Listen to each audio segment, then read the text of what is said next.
So, welcome everyone and happy Juneteenth. My name is Gigi Sears. I'm the Assistant Director of Professional Engagement, and I represent the Healthcare Equality Work Group, which is hosting today's event.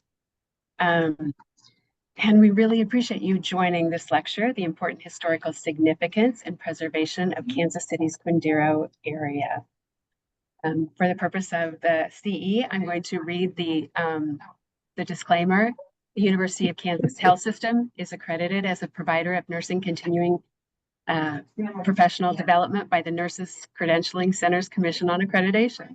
To be awarded contact hours, you must attend the program in its entirety and complete the program evaluation. None of the planners or presenters for this activity have a relevant financial relationship to disclose with ineligible companies. Finally, the evaluation link will be emailed to you within 2 weeks. Probably not tomorrow, but within 2 weeks. Upon completion of the evaluation, you will receive an email with your CE certificate. If you do not complete the evaluation within 3 weeks, your CE certificate will be unobtainable. So please follow the instructions in the email and look for that. And now I'm going to turn this over to my very special colleague, Stephanie Berger, who is the nursing director in our acute care inpatient area. Thanks for joining us, Stephanie. Thank you all. I have the opportunity to introduce our speaker today, the Honorable Judge Karen Arnold-Burger, who also happens to be my mom. A little bit about her. She is a 1981 graduate of the University of Kansas School of Law. She was appointed to the Kansas Court of Appeals in 2011.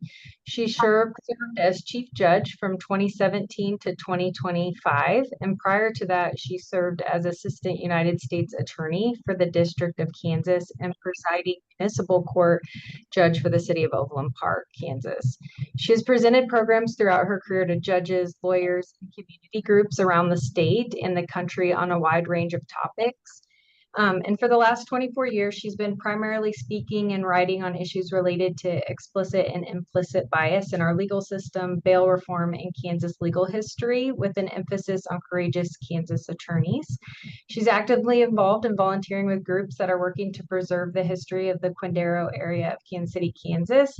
And I am interested to see how she's going to keep her talk to an hour today. So I will hand it over to you. Thank you. I am going to share my screen, and Gigi, if you'll just make sure that I've done that correctly. Just a minute. Let me from beginning. Okay, is it no, wait, it's not. This is what it did before. Just a minute. I'm so sorry. You're not seeing anything, right? Not yet. Okay, is there a way? Well, on the toolbar, there's a share button. Right, but it disappears when I push play show. So let me share first and see where I am. Okay, I'm going to share first. So now you see it, and then I'll push from the beginning. Okay.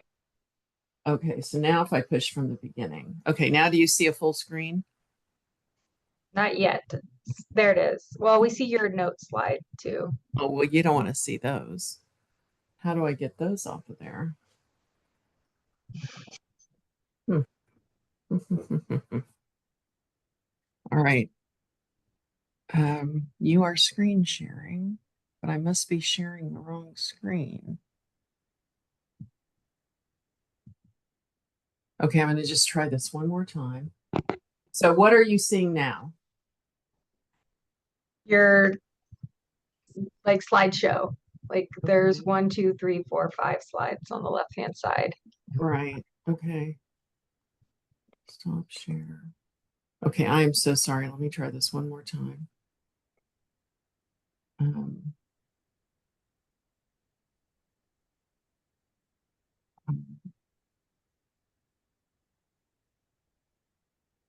Okay, I'm going to do it one more time. And if this doesn't work, you're just going to.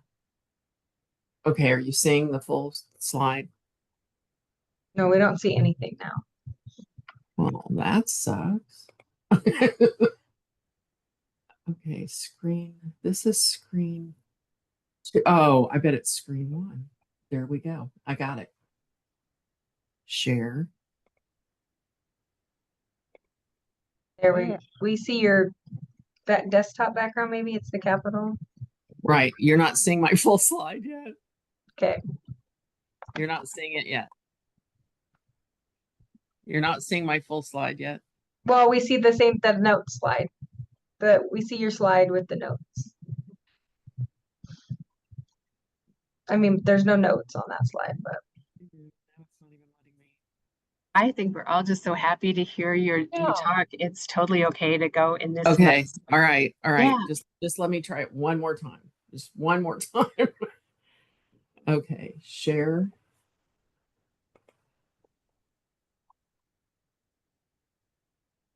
Now it's not even, oh, stop share. I'm sorry. I should have practiced this. Okay, now we're going to share screen. I have too many screens here. It says this is screen 1, and then this is screen 2.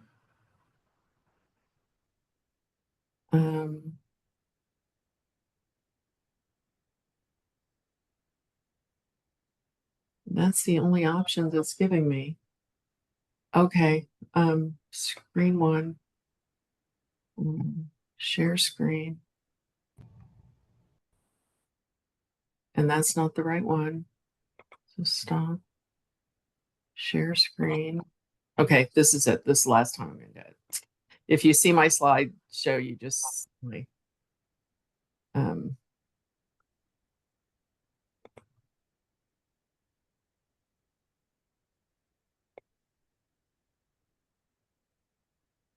okay, you're just seeing my slide notes, right? yes. Okay, sorry. I don't know how to get the full thing up there. All right, so I am so sorry, but thank you. I'm Karen Arnold-Burger. I am a judge for the Kansas Court of Appeals, but I'm also the vice chair of Freedom's Frontier National Historic Area. And I want to just tell you real quickly what Freedom's Frontier is. It's a federally funded organization with volunteers. We have a very small staff.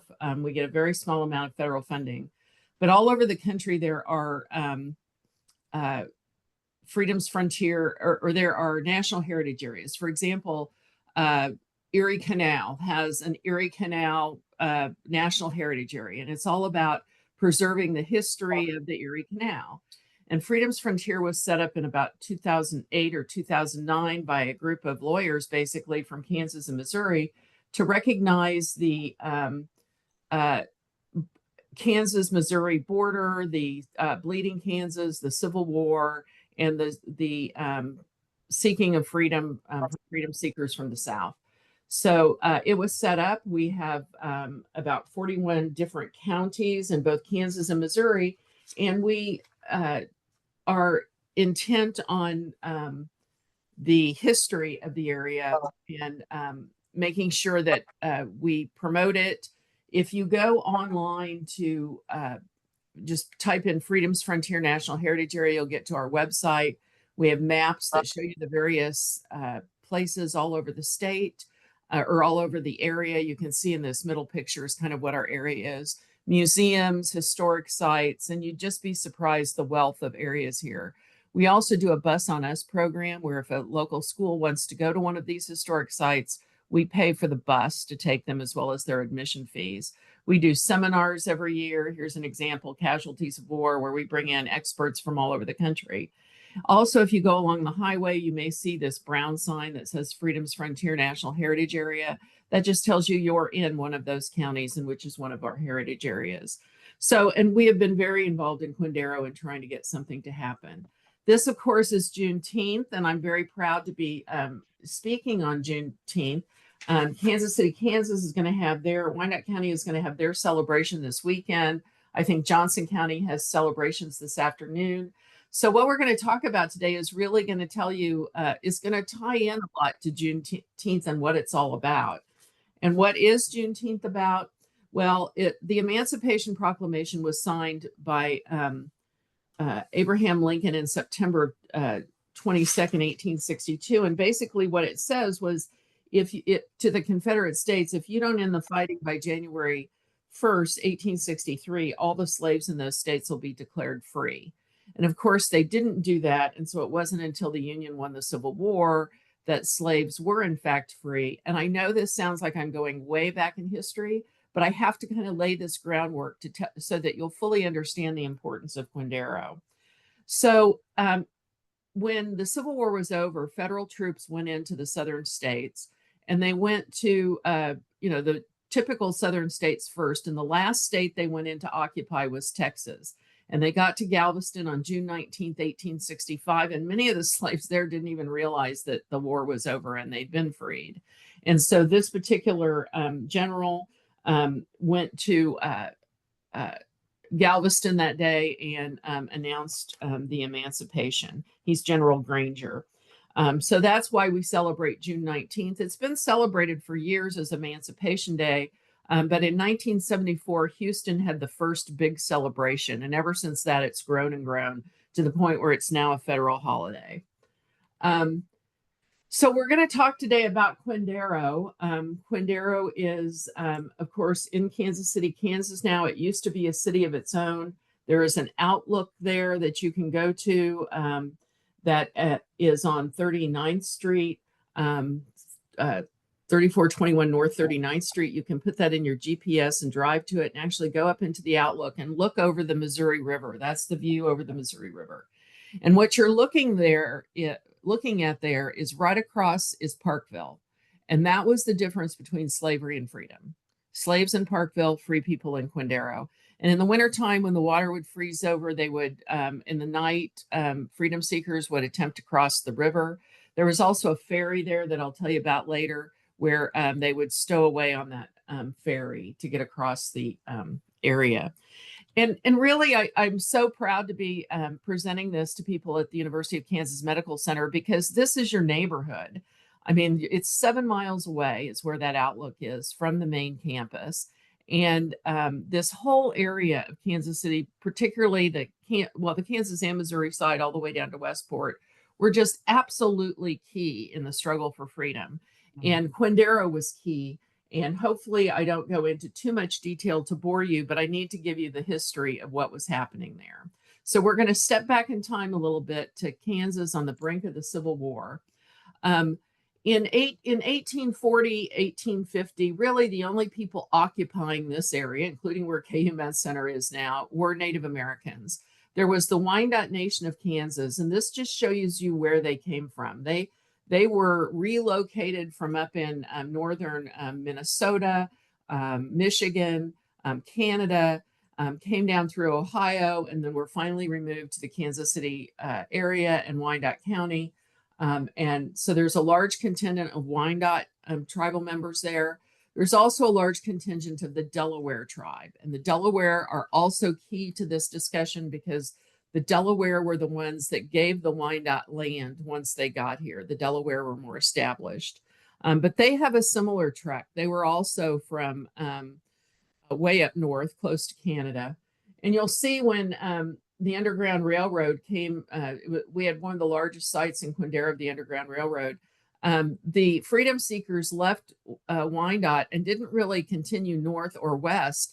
They did this big loop and went up north to Michigan. And if you go to Winnipeg, Canada, you'll find streets called Wyandotte, a lot related to the Wyandotte tribe. And many, many freedom seekers ended up going to Winnipeg, Windsor, Canada, not Winnipeg, Windsor, Canada. So that was always surprising to me. I thought they would keep going north and west, but no, because of the Wyandotte and the Delaware, who had the connections up there, that's where they would go to be safe. The other people that were here were Presbyterian and some other religion, but primarily in this area, Presbyterian missionaries with the Native American tribes.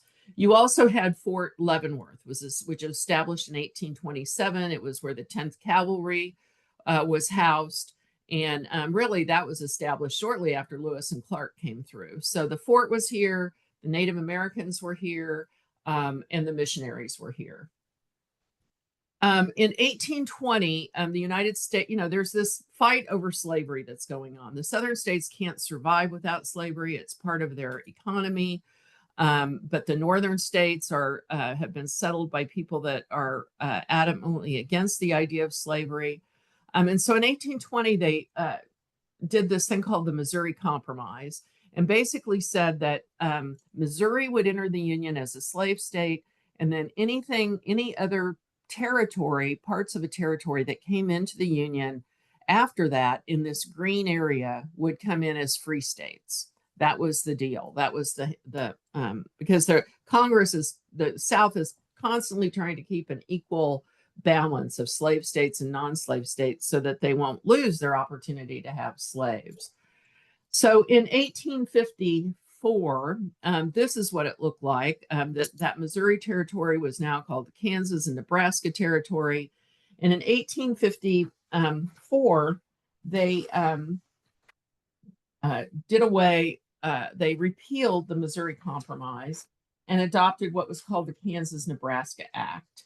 And that, for the first time, put in the idea of popular sovereignty, that we're going to let each state decide, or each territory, when they enter the Union, we're going to decide whether they enter the country as a free state or a slave state.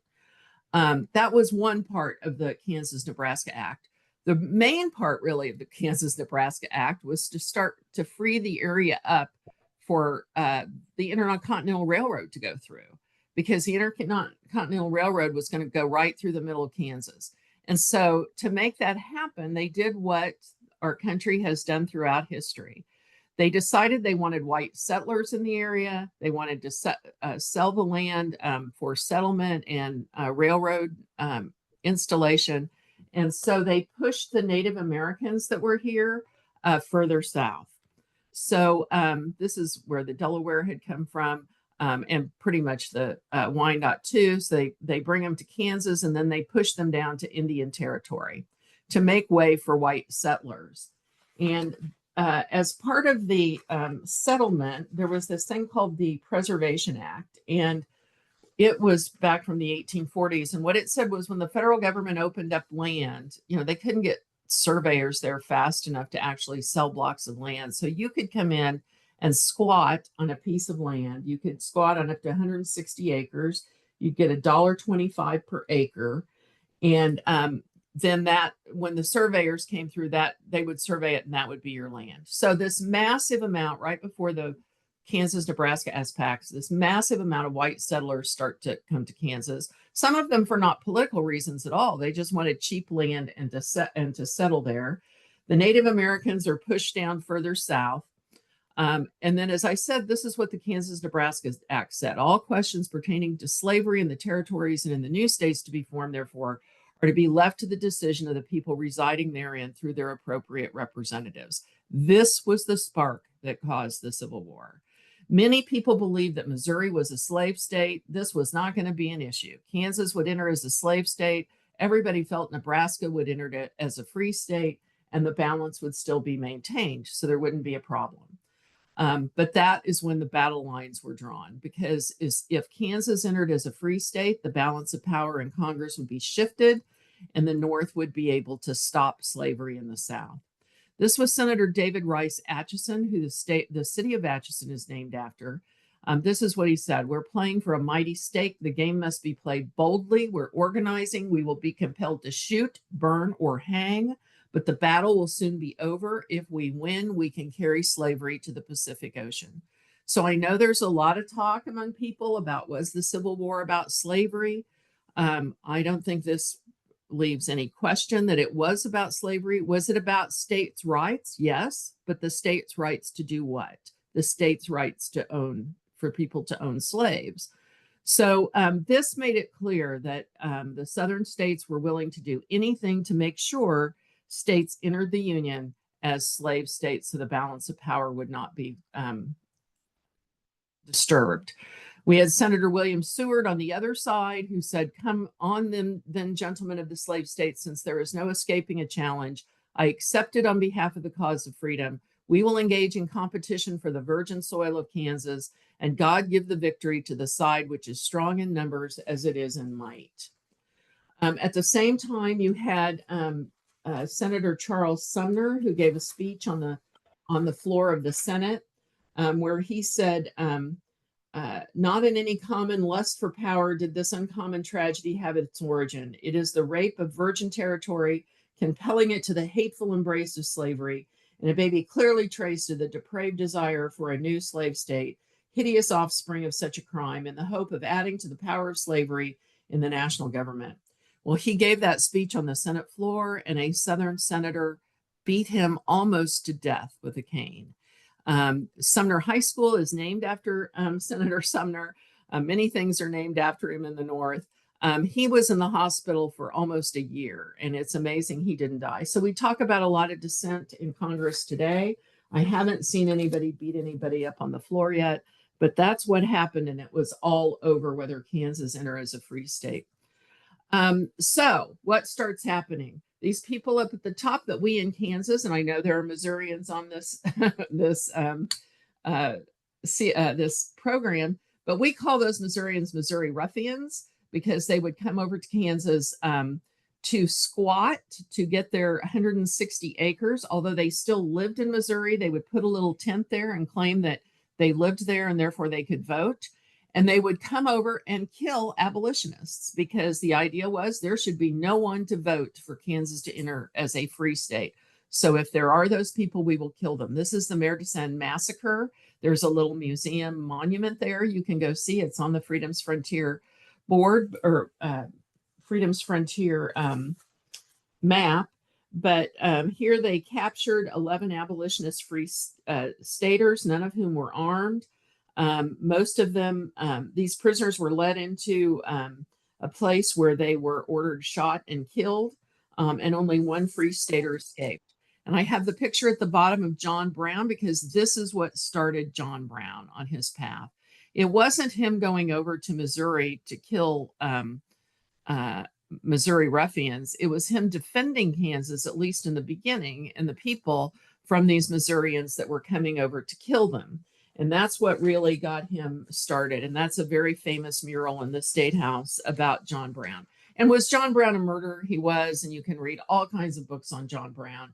I think a lot of people in Kansas view him as a hero, and a lot of people in other places as a cold-blooded murderer. But he was definitely a zealot for his cause.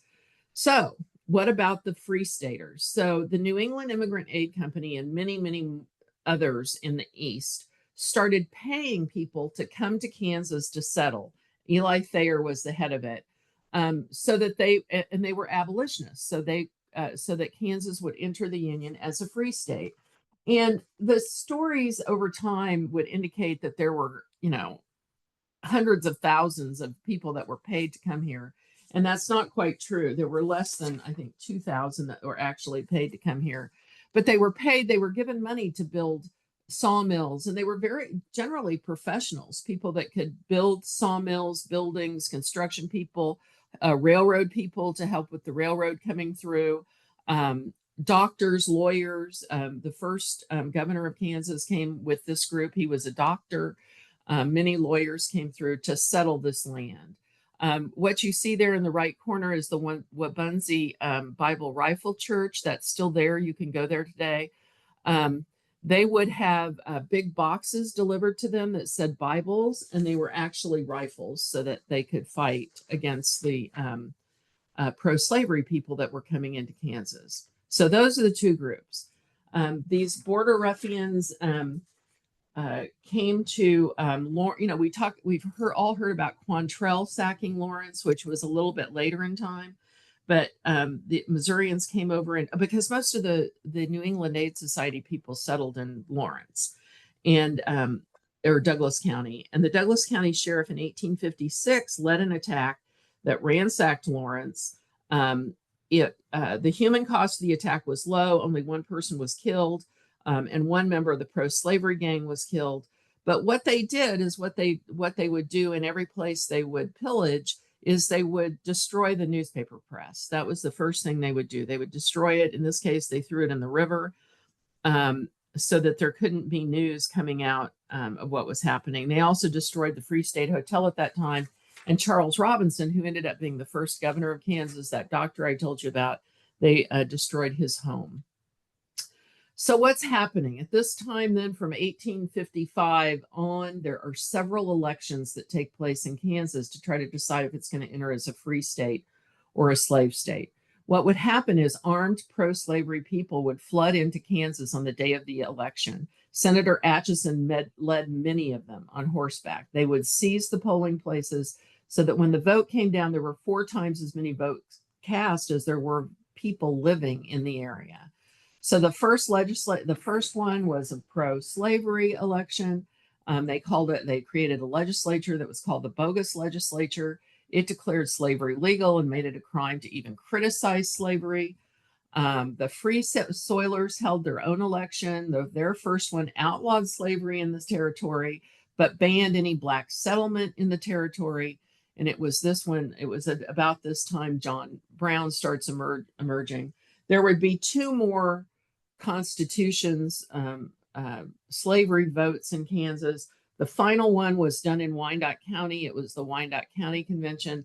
These earlier ones were set aside by Congress when they saw that there were more votes cast than people. They set them aside as fraudulent elections and would not allow Kansas into the Union based on those elections. And so the final one was in Wyandotte County. The vote was slavery would not be allowed in Kansas, and that's the one that finally passed. Now, it's not coincidental that that passed and Kansas entered the Union on January 29th, 1861.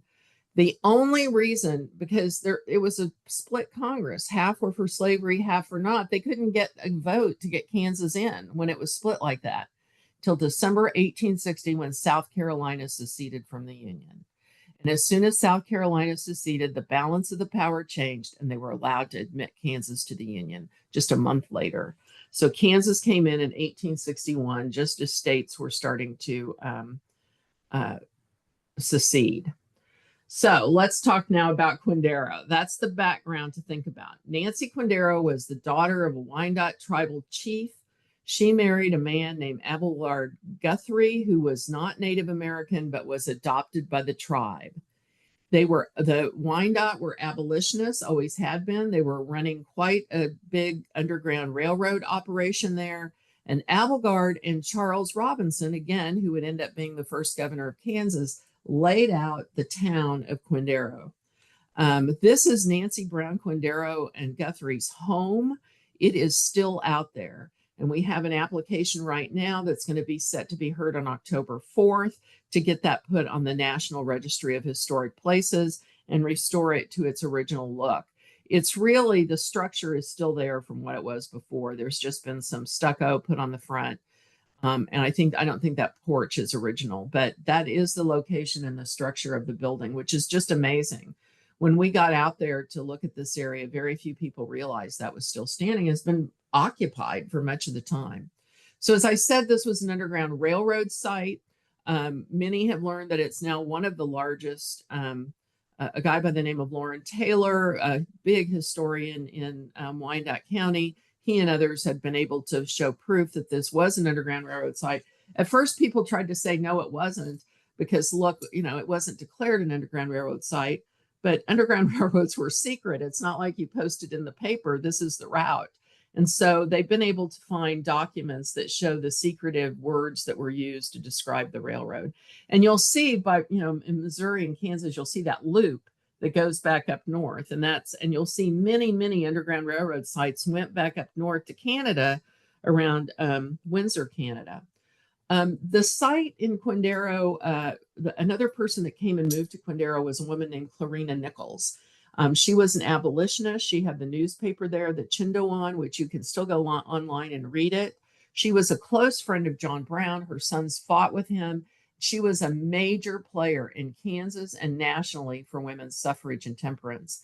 She was not allowed to attend the Wyandotte Convention, but as a voting member, but she was able to sit in on the arguments, and she did have speeches every night. And she was able to get them to put into the first Kansas Constitution rights of women when their husbands die, property rights. Before that, when a husband died, the women and children got nothing related to that. And so the women would, be destitute at that point. And she was a huge supporter of women's suffrage. She could not get women the right to vote in the Constitution, but she did get them the right to vote in school elections, local school elections, which nationally is viewed as the nose in the camel's tent. that ended up getting women the right to vote nationwide. And in Kansas, about 10 years before the national amendment was passed. It's also the home to Lida Conley. She's the first Native American woman. She was a Wyandotte to argue before the United States Supreme Court. She ended up going to the Kansas City Law School in 1902 to fight for the Huron Cemetery. Kansas City at that point was going to destroy the cemetery for development. She went to the United States Supreme Court to argue to save the cemetery. That's a long story in itself, but you do know that the cemetery is still there in downtown KCK. It was preserved. She and her sister set up a little what was called Fort Conley at the cemetery that they lived in with guns and would said no trespassers will be shot. And they did shoot a few trespassers coming onto the Huron Cemetery. So that's a whole nother history. It's on the Freedom's Frontier Trail. You can go visit that and find out about the Huron Cemetery. So Clarina Nichols is living there. The town is being developed. And this is a really important map as to what's going on there. So the Kansas-Nebraska Act is passed. The red dot at the top is Atchison, Kansas. This is the Missouri River going down. You have Leavenworth, Kansas, which Fort Leavenworth is in. Platte City, Weston, over on the other side. The blue is Parkville. Right across from Parkville is the little red dot, which is Quindaro. Then you go down to Kansas City and you have Westport. These Weston, Leavenworth, Atchison, Parkville, Westport, these were all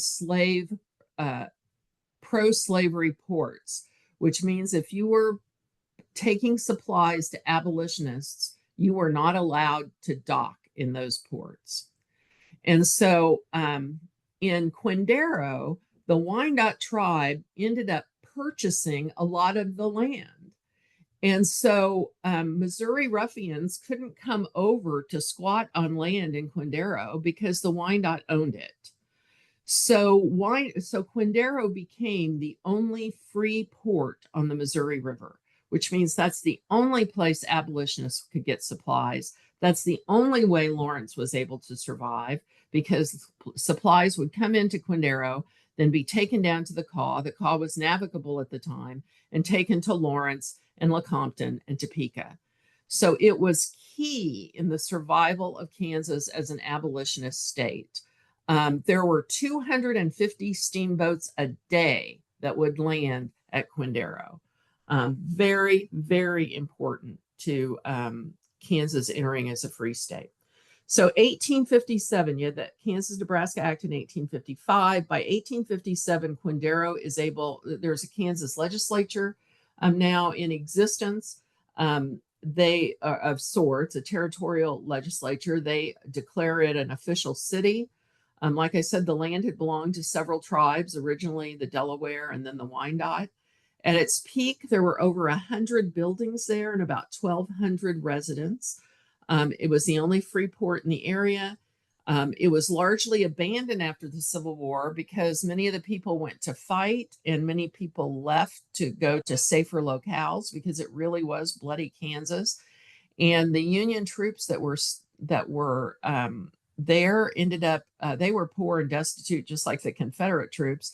They ended up burning down a lot of the buildings for firewood. So that's why you just have the stone remnants of the buildings, is because the parts that were above, the wooden parts, were burned and devastated during the Civil War. So by 1862, the Kansas legislature repealed its incorporation. So it was no longer a city. So we just have a city for a brief period of time. And the Quindaro ruins are the ruins of those 100 stone buildings that were out there. But it's always been known as the Quindaro area, and we'll talk a little bit about that. The Presbyterians and the Wyandotte set up a school there called the Freedman School, and it was set up before 1862 to educate escaped slaves and their children. The town declined, but in 1870, they turned this Freedman School into an actual school building. And the founding Presbyterian so then after the Civil War, 1870, the first school is built, and the Presbyterians decide they're going to go west. Their missionary work is now needed in Colorado and Wyoming and New Mexico. So they move west and they just turn over all the land to the AME Church, who is now settled in the area as well. So that is how the current AME Church got possession of the land that is now considered the Quindaro ruins. And some of the land was also privately owned. So there's a mixture there of AME land, private land, and land owned by the county. The church renamed this little school Western University, and within 10 years moved it to the top of the bluff. It had 6 big brick buildings, and it was the largest historically Black college west of the Mississippi and second largest to Tuskegee. It was a big deal, and we'll talk more about that in a minute. You know, I showed you that overlook that looked into Parkville, and I told you there was a ferry. There was a ferry that went across the Missouri River there that would bring supplies and stuff back and forth to the two areas. There was a many that were just rope line ferries, and then there was one steam ferry that went back and forth, and people would freedom seekers would sometimes there were some abolitionists that run those ferries that would allow them to sneak into the cargo holds of the ferries. One of the things in refurbishing the Quindaro area and turning it into a national park is some work with Emmanuel Cleaver and Missouri to make it a bi-state historical district where we can recreate that ferry so that people can get a visceral feel for the distance between slavery and freedom. All right, another thing that happened in Quindaro during the Civil War was Black freedom seekers or people that were freed in Quindaro, in the Quindaro area and had gone elsewhere.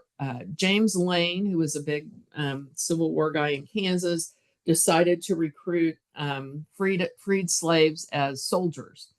And so he recruited the first colored infantry unit in Kansas. He did it, and then he asked Abraham Lincoln, told Abraham Lincoln he'd done it, and Abraham Lincoln said, no, I'm not going to approve that. And he said, because I don't want Black soldiers going into Missouri. Missouri had not seceded from the Union yet. And he didn't want Black soldiers to go over there and rile them up even more so that they would secede. It was a very delicate balance. But Jim Lane said, well, I guess I'll ask forgiveness later, because he went ahead and established the unit. He got 1,000 volunteers within a month. They had a huge first colored infantry that trained then at Fort Scott. I have the movie Glory here with a big X because the movie Glory claims that the 54th Massachusetts was the first Black colored infantry to see action in the Civil War, and that is a lie. And they tell you that kind of toward the end of Glory, that there actually was this unit in Kansas, and they were the ones that saw the first action during the Civil War at the Battle of Island Mound. They were led by this gentleman by the name of George Montgomery. And there are memorials to and many of them were recruited from Quindaro. Some of them are buried in the old Quindaro cemetery, but many of the families there in Quindaro went on to fight for the Union. One thing, let me back up a little bit about Quindaro. Quindaro had white settlers, Black freedom seekers, and Native Americans. They all lived there peacefully. They all intermarried. And everyone, men, women, Black, white, Native American, all had the right to vote in all of their local affairs in Quindaro. Okay, back to this. The first colored infantry has monuments to them in Missouri, in Arkansas, in Oklahoma, and there are no monuments for them in Kansas anywhere. And so there's a move now. Kansas legislature approved back in 2000, but has refused to fund it. A mural for the first colored in the Capitol. The wall has been designated, and now there's a move to raise the money privately to get the mural put up. But these were very brave people that put everything on the line to fight for the Union and had some very significant wins, both in Kansas and throughout. But what James Lane did was he paid them himself. He raised the money himself to pay them. I put this just quickly to let you know, because many people don't know this, that William Tecumseh Sherman actually practiced law in Leavenworth, Kansas before he went, before he was recruited to go back into the Army, um, and practiced with these other attorneys that were from Ohio. Thomas Ewing ended up being the first Chief Justice. There's a whole history with him. All of these men fought under Sherman, several of them with his March to the Sea in Atlanta. Daniel McCook is one attorney with the firm that was killed. But if you go to Leavenworth, there's a plaque there for the law firm there. And many people didn't know that Sherman was a Kansas lawyer at one point. These are the monuments, various monuments around the country to the first Kansas colored infantry. Okay, I don't know why I had a Juneteenth in there out of nowhere. All right, so the Civil War is fought, the Union wins. We have Juneteenth. That's why I had it. We have Juneteenth. Emancipation of the slaves everywhere is recognized. And federal troops now are in the South to make sure Reconstruction goes well.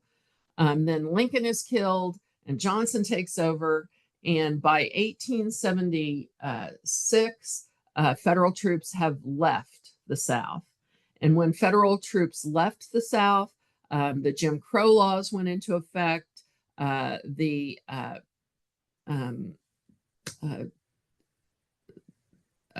Chain gangs were put into place. Blacks who didn't have jobs were charged with vagrancy so that they could be put on these chain gangs that worked in the on the plantations, because there were these white plantations that were still there that needed workers, and that's how they got workers, was arresting them. And that was the beginning of the whole mass incarceration issue in this country, which is again a whole nother story. But so this guy named Pap Singleton starts this starts sending flyers out that say, come to Kansas. Kansas was settled as a free state. Black people are treated well here and equally. Come settle in Kansas. There's lots of open land. So we have the Exoduster movement. And when I went to high school, I thought there were, 1,000 or so Exodusters that came to Kansas. There were 60,000. It was a refugee crisis. And many of them came in through Quindaro. They settled many Black towns throughout the state, Nicodemus being the most famous. Back in Wyandotte County, you have Western University, which is developing at the time. And it has the first Black nursing school in the country at a place called Douglas Hospital, which is right out by the Vernon Center. Reverend William Tecumseh Vernon was a minister of the AME Church. He was one of the first presidents of Western University at the age of 25. The school grew to 6,000 graduates. William Vernon ended up being Registrar of the U.S. Treasury in 1906, the first Black person's signature to appear on paper money. He wrote extensively on race. He retired in 1933 as an AME bishop and returned to try to help revive Western, which was failing. These are just some famous people that went to Western. You can go online and find out about them, but some of the biggest Black movers and shakers in music were from Western. And there's a film by the name of I'm So Glad, that takes the position that current gospel music actually started at Western.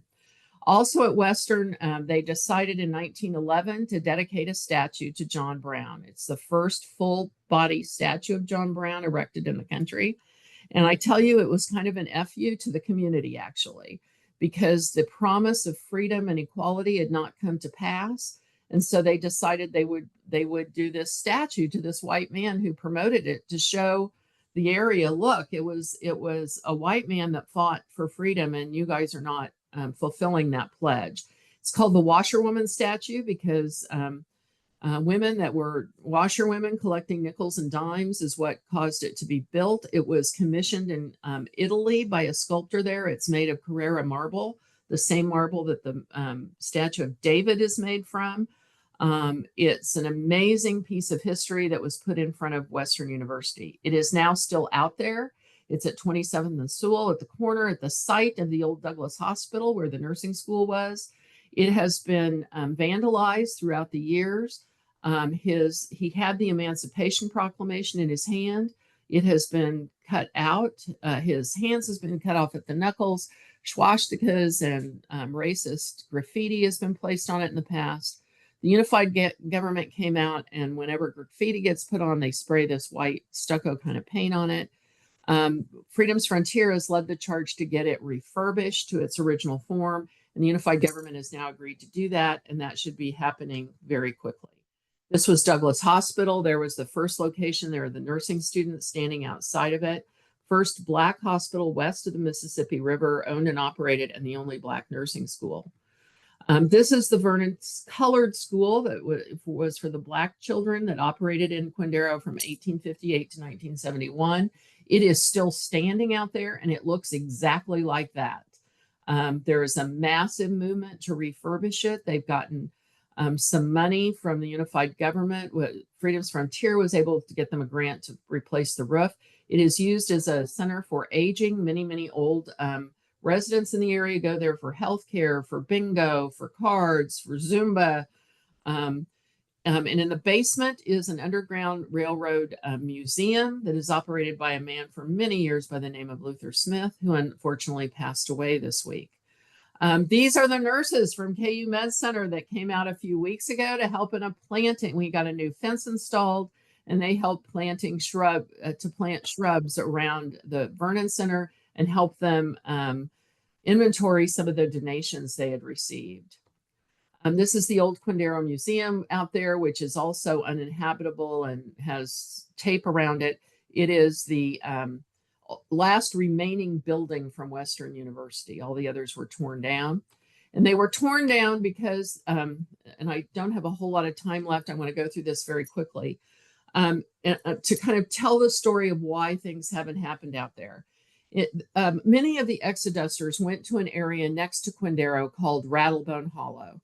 And in 1972, the Mid-America Regional Council and others, there was this big move that there needed to be landfills in the area. And so they go to Rattlebone Hollow, which had been a very thriving area and is now not very thriving. Jobs are desperately needed. They decide they will put this landfill area there. It will bring jobs to the community. Mid-America Regional Council was behind it. It was supposed to be the best landfill in the world environmentally. The people were behind it. All was well and good. They said when we were done with it, we'll put a park on top of it. That they did, John Garland Park. But the landfill only lasted for 3 years before it was full and started leaking toxic waste. So they put the park on top of it, and it still continued to leak toxic waste. It became a Superfund site. And I put Ed Dwight there because Ed Dwight is from Rattlebone Hollow. He was to be the first Black astronaut. And that had been decided by the Kennedy administration. And when Kennedy was assassinated, he was removed from the list, was not able to be the first astronaut. He's 90 years old now, and a few months ago, he actually got to go up in a space flight. He's now a famous sculptor and has just had an amazing history. But he was a astrophysicist who went to Sumner High School. Sumner High School also is a whole nother story. 1982, the AME church has all this land out there. They don't know what to do with it. They're a poor church. They decide they're going to sell it. They sell it to BFI for a landfill because now that landfill over in Rattlebone Hollow was full. They needed to find another landfill. In my opinion, where do they go? The next Black depressed community. So they go there in 1982, they're going to dig it up. And Marvin Robinson, this man at the bottom, said, wait a minute, there are ruins there. There's important history there. I am not going to let this happen. He with a woman named Anita Dixon and others, including Lauren Taylor, I believe, was involved in this as well, started to fight to make sure that that area was not turned into a landfill. They got the state to agree to come out and do an archaeological dig. They did. They found the remnants of, I think, maybe 50 different stone buildings out there. This is what it looked like when they did the dig. It was just ground zero. Found lots and lots of artifacts. And so BFI, it was stopped. It was not able to turn into a landfill. There were lawsuits between the AME Church and the county and the landfill company, litigation all over the place. Finally, Wyandotte County withdrew because Wyandotte County was going to agree to that landfill being there. A rift developed between the AME Church and the community that remains today. because they felt the AME Church was selling them out. They tried to sell it again in 1997 for a golf course. That also didn't go through because it didn't take care of the ruins again. It was just going to build over the ruins. So at KCI, there is a display that shows a picture of the ruins, like you can go out there. But this is what it looks like today. It is all overgrown. The AME Church has really done nothing to preserve or restore the ruins. Back when they, after they did the dig, they did a temporary fix to try to make sure the ruins didn't fall down by packing them with dirt. That's what they were advised to do. The unified government did. But it was just to be a temporary fix. Well, that was in 1982. Now it's totally overgrown. Trees have grown into that dirt, and so it's impacting the foundational core. People are going out there driving ATVs, dumping stuff in it, and the AME Church is really doing nothing about that because they don't have the money to do it. Every now and then they have people come out and do clearing activity where they try to clear the brush, but it's a never-ending process. There are some trails that go through down there, and a place called Urban Hikes has been paid to go through. You can, the AME Church, who owns it, has contracted with Urban Hikes to allow people to go down there and go through the trails, a guided tour. It's very dangerous. It's infested with copperheads and it's very treacherous trail. There's also the old Quindaro Cemetery that was taken over by unified government that is in terrible disrepair. It is mowed regularly by the county. That big tree you see in the middle picture is called the signal tree. That's the tree that's still there. The myth is that when the fugitive slave hunters would come through Quindaro looking for freed slaves, they would put a cloth on the tree to let them know they needed to hide. This is where tombstones are just gathered. And this is the overlook, which I showed you at the beginning. You can look out over into the river, and when it's wintertime and there's not a bunch of brush in the trees, you can see a little bit of the ruins, but not much. So what's happening now? The unified government has a master plan and an economic development task force, or they're preparing one with money they got from the Cerner settlement to try to develop the area. There are continuing talks going on with the AME Church to try to get them to come to the table and be a part of all of this. There's a Northeast Kansas historical trail going through. The Walker and Quindaro houses are up for the National Registry. There's the statue being restored. We just got landmark status. We're just waiting for and that you have to have landmark status before you can get national park status. And that just needs to be signed by the Secretary of Interior. The entire congressional delegation of Kansas is on board, as well as Representative Cleaver and Mayor Lucas. The Kansas State Senate and House are supportive, bipartisan support. Governor Kelly supports it. They are waiting for the unified government to take the lead. And they are in many areas, but much, much more has to be done. So there are lots of volunteer opportunities out there. There's lots of historical sites out there. Unfortunately, it's difficult to just go visit there. It was wonderful when the nurses came out that day, and I think there's been some discussion about maybe helping with some medical screenings out there because the people are really in dire need of help. Wyandotte County is probably the most poverty-stricken of all the counties in Kansas, and Quindaro is probably the most impoverished of all of those. So I am right at the end of my time. I think I stopped screen sharing. Do we have questions? Is there any time for questions, Gigi? Yes, we do have a few minutes for questions. And so okay. I really ran through that fast. I'm sorry, but you see, you really have to have the history to know what we have there. It's tremendous history, and I'll invite people to either unmute or put your question in the chat. I do have a question. From Becky, excellent presentation. Becky is the chaplain that I spoke about earlier that was anxious to visit the Quindaro area. A question for you. Urban Hikes, that's really the only place you can contact now if you want to go down there. I wouldn't recommend trying to go down there on your own. Jill is a Sumner graduate. It's probably exciting for her to hear that history. There's so much I could tell you about Sumner, and Wyandotte high schools in Kansas were not segregated. They were all integrated. The only exception is Wyandotte and Sumner. And it's because in like 1913, a young black student killed a white student, and all hell broke loose, and they separated the schools. So that now there was Sumner was the black school, Wyandotte was the white school. But they, a famous black attorney at the time got legislation passed so that the black teachers could get paid the same as white teachers. Well, that meant that the black teachers at Sumner could get paid more than they could get paid in universities. And so they ended up recruiting PhDs and master level teachers at Sumner. And for many, many years, it was one of the top 10 high schools in the country, black or white. Amazing history at Sumner. Okay. Another Sumner graduate, Chaplain Miller, is from the area. He said that he grew up right next to the AME church. You know, who started her singing career at the AME church and whose grandmother lives across the street who raised her is Janelle Monáe. So a little history there. Did you talk about the museum? Which one? The Underground Railroad Museum? Yeah, it's in the basement right now of the Vernon Center. I think when the nurses went out there, they were able to see it. They did get a $500,000 grant from the county. And one of the ideas is they're moving the museum up to the top floor. And they're going to try to make the front part of the Vernon Center like a visitor center where they'll have that museum there. But it'll still be used for programs for the aged. That's not going to disappear. Well, I know we all look forward to being able to come out and volunteer more. One question for you, two questions for you.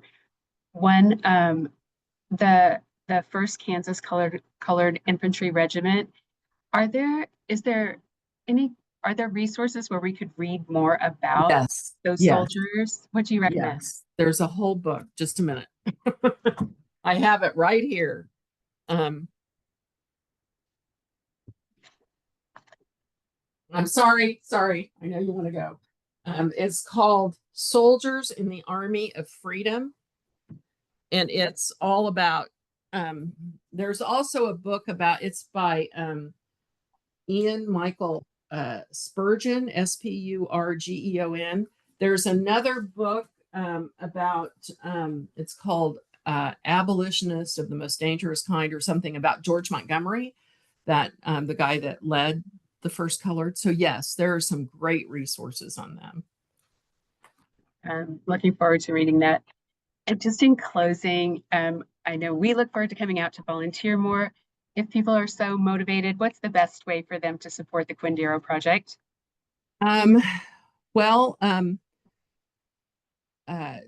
Of course, the Vernon Center is always looking for donations. That building needs about $4 million worth. And the importance of the Vernon Center is that it's the last really building standing that was there from the beginning. And that's not the original school that was built in 1852, but it's been there since 1932, I think. And so it's really so important to maintain that. So that would be one way. And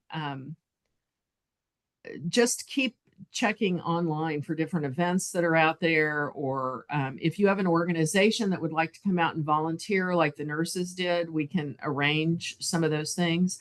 As more and more programs are, and if and when the AME Church starts to come to the table, we'll be able to have a lot more. But just spread the word about it. And the best thing you can do is talk to if you live in Wyandotte County, talk to your commissioners and say, why aren't you doing something now? We want this area preserved. That's great advice. Dominique asks if you wouldn't mind pulling up the last slide. She says she thinks it's a map. The last slide? I can give you all, I can send Gigi the whole slideshow and she can provide it to anybody that wants it. Sure. And I think it's got my notes on there too that kind of backs up what's in the slide. But there's just so much information, and it's such a rich site that I really believe it will be the shining star for Kansas to show people how Kansas got its start. And I would think KU would be very interested in the fact this is the first Black nursing school in the country right here in our midst. I know we've run up to time. Just thank you, Karen, for Mhm. sharing your time and your expertise with us. This is, You're welcome. we're just so grateful. Thank And you. wishes to all for a very happy Juneteenth, and have a wonderful day, everyone. Thank you. Bye-bye. Thank you.